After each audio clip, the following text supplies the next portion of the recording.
تین چیزیں ہوئیں جن کی قسم کی گئی۔ سب سے پہلے شہر مکہ کی قسم کی گئی، پھر حضرت ابراہیم علیہ السلام کی قسم کی گئی، اس کے بعد حضور علیہ السلام کے مبارک وجود کی قسم کی گئی۔ تین قسمیں کر کے کہا کیا گیا، چونکہ جو خالی ذہن شخص ہو، جب اس کو کوئی بات بیان کی جائے تو قسم سے آغاز نہیں کیا جاتا۔ متردد الذہن کو کوئی بات کرنی ہو تو قسم سے آغاز کیا جاتا ہے، یا پھر آپ جس مضمون کو بیان کرنے جا رہے ہیں وہ اتنا اہم ہے کہ اس کی اہمیت کو اجاگر کرنے کے لیے آپ کو قسم کرنا پڑتی ہے۔ تو یہ جو ماں بعد کا مضمون ہے جس کو میرے رب نے بیان کیا، اس سے قبل ایک نہیں، دو نہیں، تین قسمیں کی، تو پھر کان تو کھڑے ہو گئے، سماعتیں تو بچھ گئیں کہ وہ کون سی شے ہے جس کو بیان کرنا مقصود ہے، اور اس سے قبل قسم پہ قسم کی جا رہی ہے۔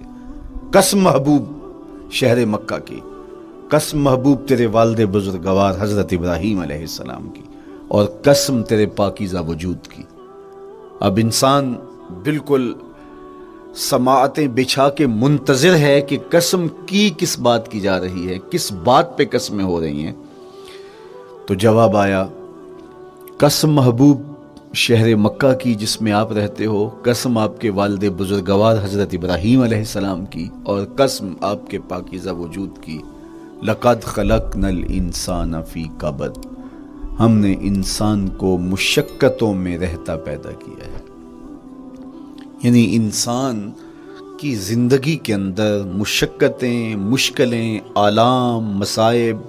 حالات کی تلخیاں، سخت مراحل، یہ اس کی زندگی کا حصہ ہے، اور ہم نے اس کو ڈیزائن اس طرح کیا ہے کہ یہ ان ساری مشکلات سے نہ بردآزما ہوگا اور حالات کی تلخیوں کا مقابلہ کرے گا، اور خیر و شر کے ساتھ ساری زندگی اس کا تعلق رہے گا۔ تو یہ اگر سخت جان ہوا تو زندگی میں کامیاب اور بامراد ہوا، اور اگر یہ کمزور ہوا تو پیچھے رہ جائے گا۔ اور اس کے لیے جو قسمیں کی ہیں وہ تین ہیں۔ قسم کا اور جواب قسم کا تعلق ہوتا ہے، یعنی جس پہ قسم کی جا رہی ہے تو جو قسم کی جا رہی ہے اس کا کوئی آپس میں تعلق ہوگا۔ جب پھولوں کا ذکر کریں گے تو پھر اس کے متعلقات ہی بعد میں بیان کریں گے۔ کسی نے کہا تھا جنگل میں کوئی مے خار مرا ہے، جنگل میں کوئی مے خار مرا ہے،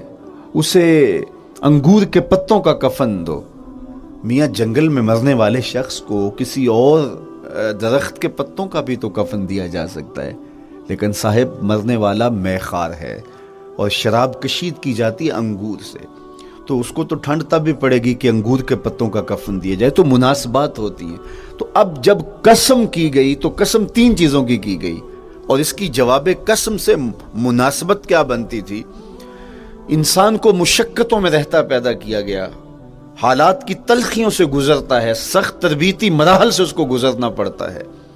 تو اس چیز کو بیان کرنے سے قبل تین قسمیں کی گئی۔ پہلی قسم میرے حضور کے پاکیزہ شہر کی، مکہ المکرمہ کی، اس لیے کہ مکہ المکرمہ میں دیکھ لیجئے کہ صحابہ اور حضور کے ماننے والوں نے کیسے تلخ زندگی کاٹی۔ شجر اسلام ثمر بار ہوا تو ہمیں تو یہ کھلے ہوئے پھول دکھائی دیتے ہیں، لیکن ہم نہیں بھول سکتے کہ بلال حبشی کی پیٹھ پہ کیسے کوڑے برسے اور احد احد کیسے پکارتے رہے۔ تو ہم اس منظر کو دیکھیں، مکہ کے ان حالات کو دیکھیں، تو اس لیے قسم کی مکے کی، اور پھر حضرت ابراہیم علیہ السلام کی قسم کی، چونکہ حضرت ابراہیم نے جس قدر اذیتوں سے گزر کر کے، مصائب آلام کا سامنا کر کے، حالات کی تلخیوں کا مقابلہ کر کے اپنا راستہ بنایا اور اپنے رب کی رضا پائی، وہ تاریخ کا ایک انوکھا باب ہے۔ اس سے بڑھ کر کیا ہوگا کہ جلتی ہوئی آگ میں چھلانگ لگا دی رب کے حکم کی تعمیل میں، بیٹے کی گردن پہ چھری رکھ دی۔ یہ تماشا لبے بام نہیں تھا، منا کی وادی میں وہ انوکھا واقعہ رقم ہوا کہ آج بھی تاریخ انگشت بدندہ ہے کیا ایک باپ، اور وہ اس بیٹے کو ذبح کرنے کے لیے آمادہ ہو گیا جو اس کی آنکھوں کا نور ہے اور دل کا قرار ہے، رب سے مانگ کے لیا، لیکن تعمیل ارشاد میں اس بیٹے کی گردن پہ چھری رکھنے کے لیے باپ تیار ہو جاتا ہے اور اس کو ذبح کرنے کے لیے آمادہ ہو جاتا ہے، حتیٰ کہ بیٹے کو لٹا لیتا ہے اور ہاتھ میں چھری پکڑ کے بیٹے کی گردن پہ رکھ کے پوری ہمت کے ساتھ جب چھری چلاتا ہے تو آواز آتی ہے فلما اسلما وتلہ للجبین ونادیناہ ان یا ابراہیم قد صدقت الرؤیا انا کذالک نجزی المحسنین۔ ابراہیم بس کرو، تم نے واقعی خواب پورا کر دکھایا۔ اپنی بیوی کو، اپنے نو مولود بچے کو وادی غیر ذی زرع میں چھوڑ آنا، جہاں کچھ بھی میسر نہیں تھا، یہاں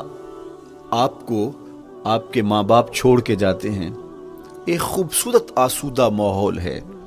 اور آپ کو جس مقصد کے لیے چھوڑ کے جا رہے ہیں تو وہ مقصد بھی آپ کی اور ان کے پیش نظر ہے، لیکن اس کے باوجود بھی جو ہے وہ آنکھیں نم ہو جاتی ہوں گی کہ ہم اپنی اولاد کو یہاں چھوڑ کے جا رہے ہیں، جبکہ ایک محفوظ پناہ گاہ میں آپ کو چھوڑ کے گئے۔ آپ کی تربیت کرنے والا ایک جو ہے وہ توانا طبقہ اور ایک توانا جو ہے وہ سٹاف موجود ہے جو آپ کی فکری، ذہنی، بدنی تربیت کے لیے کوشاں ہیں، لیکن اس کے باوجود بھی والدین محسوس کرتے ہیں لیکن اپنے نو مولود بچے کو وہاں چھوڑ کے جانا جہاں آب و دانہ بھی میسر نہیں تھا۔ مورخ اسلام حفیظ جلندری نے اس وادی کا نقشہ کھینچتے ہوئے کہا، وہ وادی جس میں وحشت بھی قدم رکھتی تھی ڈر ڈر کے، جہاں پھرتے تھے آوارہ تھپیڑے بادے سر سر کے، جہاں پر گھاس اگتی تھی، جہاں نہ پھول کھلتے تھے، مگر وہ سرزمین تھی آسماں بھی جھک کے ملتے تھے۔ تو اس وادی میں چھوڑ کے آنا، حضرت ابراہیم نے جو امتحانات دیے، اس لیے ان کی قسم کی، چونکہ جواب قسم کا تعلق بنتا ہے تو قسم ابراہیم کے پاکیزہ وجود کی کہ جنہوں نے دکھ سہے، تکالیف آلام گوارا کی، لیکن پائے ثبات میں لغزش نہیں آنے دی۔ تیسری قسم میرے حضور کے پاکیزہ وجود کی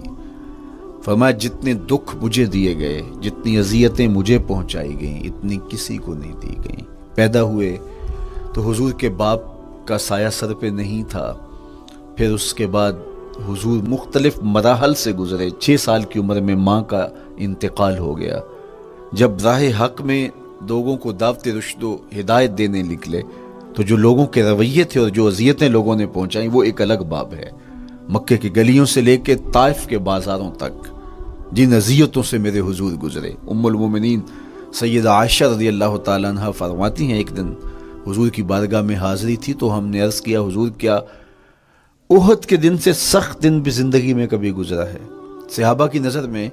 اس دن سے سخت دن کبھی زندگی میں نہیں آیا، اس لیے کہ جب 70 صحابہ کی لاشیں پڑی تھیں، حضور کے چچا حضرت امیر حمزہ شہید کر دیے گئے، اور نہ صرف انہیں شہید کیا گیا، ان کا مسئلہ کیا گیا، اعضائے بدنیاں کاٹ دیے گئے، ناک کاٹ لی گئی، زبان کاٹ لی گئی، بدن چیر کے کلیجہ نکالا گیا، اور پھر ان اعضاء کا ہار پرویا گیا، اور ہندا نے گلے میں ڈال کے رقص کیا، آنکھوں میں نیزے چبھوئے گئے۔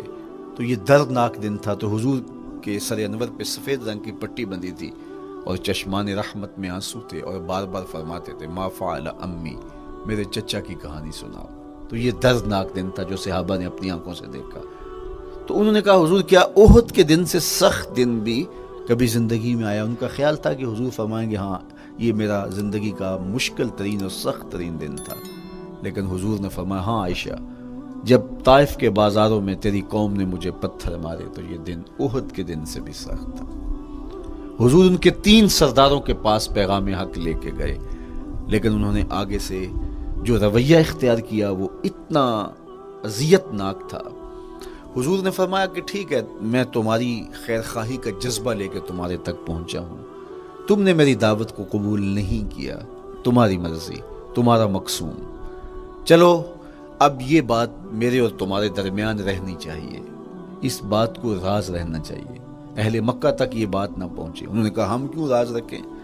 بلکہ اوباشوں کے ہاتھ میں پتھر دے دیے، اور حضور جب واپس ہونے لگے تو وہ حضور کے پاؤں پہ سنگسنی کرتے، حضور اپنا ایک پاؤں اٹھاتے تو دوسرے پاؤں پہ مارتے، شدت درد اور احساس کرب سے حضور بیٹھ جاتے تو ان کے غنڈے دائیں بائیں سے بڑھتے اور کندھوں سے پکڑ کے حضور کو اٹھاتے اور مشق سنگسنی کرتے۔ نالین خون سے بھر گئے، لخت لخت زخمی ہوا۔ اللہ اکبر، کیا دردناک لمحے تھے، کیا تکلیف بری گھڑیاں تھی۔ تو کہا کہ جب طائف کے بازاروں میں تیری قوم نے مجھے پتھر مارے تو یہ دن احد کے دن سے بھی